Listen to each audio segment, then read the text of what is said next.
Survival thinking is not a personality flaw. It is a psychological environment. It is the mental climate you grow in when resources are unstable, outcomes are uncertain, and tomorrow feels closer than the future. In survival mode, the brain is not designed to build. It is designed to react. That distinction matters more than people realize, because accumulation is not blocked by lack of intelligence, lack of opportunity, or lack of hustle. It is blocked by a nervous system that is still fighting yesterday's battles. Survival thinking trains you to prioritize speed over strategy, choose relief over leverage, chase income instead of building systems, consume information emotionally instead of structurally. Accumulation thinking does the opposite, but you cannot jump into it by motivation. You must cross a psychological threshold, and thresholds are uncomfortable by design. Most people never cross. They decorate survival with ambition and call it progress. This is why you see people earning more but saving less, working harder but owning nothing, moving faster but going nowhere. They changed their income. They did not change their operating system. This content is about that operating system shift. Survival thinking is governed by urgency, not the productive kind, the anxious kind, the kind that whispers, if I don't act now, I lose. If I slow down, I fall behind.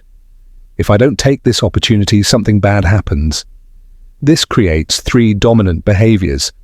First, short-term optimization. Survival thinkers optimize for today. Accumulation thinkers optimize for position. In survival mode, you spend first, plan later, you grab income, ignore structure, you react to pressure instead of designing around it. You are not stupid. Your brain is protecting you. When resources feel scarce, the mind narrows time. It collapses the future into the present. That's why survival thinkers struggle with delayed gratification, long-term investments, systems that don't pay immediately. The reward horizon is too far away to feel real. Second, emotional decision-making. Survival mode heightens emotion because emotion speeds reaction. Fear makes you move, excitement makes you commit, anger makes you defend. Accumulation requires the opposite, emotional dampening. You cannot accumulate with a volatile mind. Volatility leaks capital, financial and psychological. Survival thinkers buy emotionally, quit emotionally, switch paths emotionally, consume content emotionally. Accumulation thinkers move cold, not because they lack feeling, but because they refuse to let feeling steer capital. Third, identity attachment to struggle. This one is dangerous. Survival mode often becomes an identity. I'm a hustler. I grind. I manage. I survive. The struggle becomes familiar, and familiarity feels safe. Accumulation threatens this identity because accumulation removes drama. It replaces intensity with boredom, chaos with routine, urgency with patience. Many people unconsciously sabotage accumulation because it feels like losing themselves. They don't know who they are without pressure. Wealth is not money. Wealth is stored future options. Survival thinking destroys future options in exchange for present relief. Let's be precise. Accumulation requires three things: excess, time, structure. Survival mode undermines all three. Excess. Survival thinking consumes excess as soon as it appears. There is no psychological container to hold surplus. Money enters and exits immediately. Survival thinking keeps you busy, not effective. You are always doing something, but rarely doing the same thing long enough for compounding. Survival thinkers operate manually. They do not systemize. They handle everything personally because control feels safer than delegation. This creates a paradox. They work harder as they earn more instead of working less as systems take over. Accumulation requires leverage. Survival requires effort. You cannot have both dominating your life. The shift begins with a brutal realization.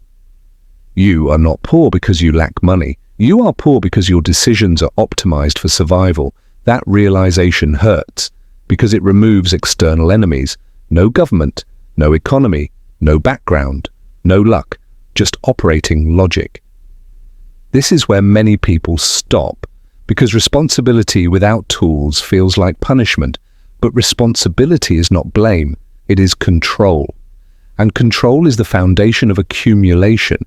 Accumulation thinking is governed by position, not urgency. It asks different questions. Does this scale? Does this compound? Does this reduce future effort? Does this increase optionality? Accumulation thinkers delay action not from fear, but from calculation. They are slow to enter, slow to exit, slow to spend, slow to trust, but fast to learn, fast to systemize, fast to cut inefficiencies. The first shift is time expansion. Accumulation thinkers think in decades, not because they are patient saints, but because they understand leverage. They know one good structure beats 10 rushed moves. The second shift is emotional neutrality. Accumulation thinkers feel emotions, but they do not obey them. They separate how they feel from what they fund. This is why accumulation feels boring to outsiders. There is no emotional performance, no loud wins, no dramatic losses, just quiet positioning. The third shift is identity reprogramming. Accumulation thinkers do not identify as hustlers, they identify as owners. Owners think differently. They ask, what must exist so I don't have to be present? They remove themselves from the center of the system. Here is the part nobody prepares you for. The transition from survival to accumulation feels like stagnation. Income may slow, excitement drops, validation disappears. You stop doing a lot and start setting things up.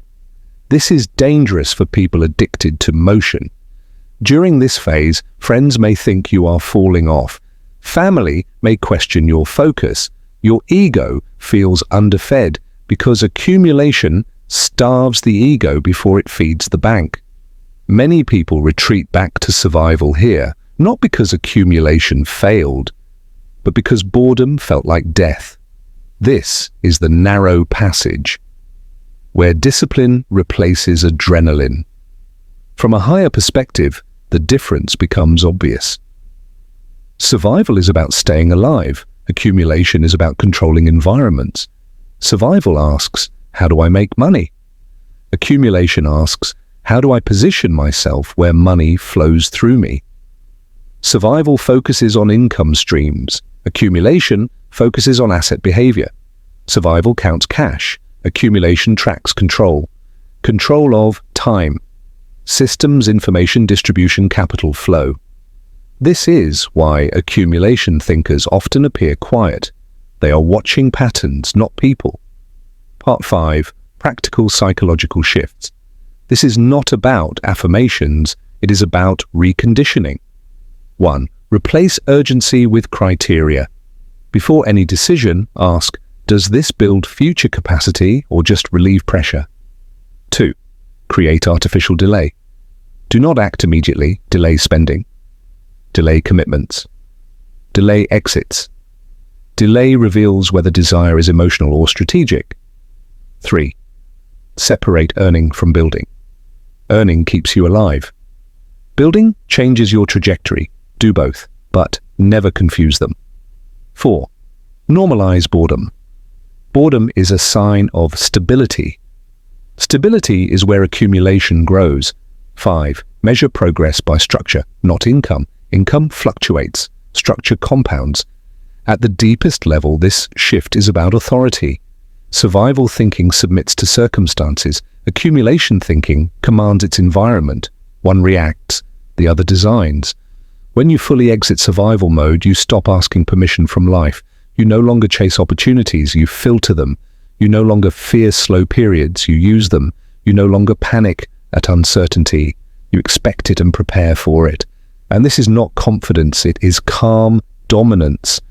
And it is quiet. Accumulation is not for everyone because it requires letting go of urgency, drama, and identity. It requires patience without applause, discipline without emotion and vision without immediate reward. But once the shift happens, life stops feeling like a fight. It becomes a chessboard, and you stop surviving, you start positioning. That is the real wealth divide.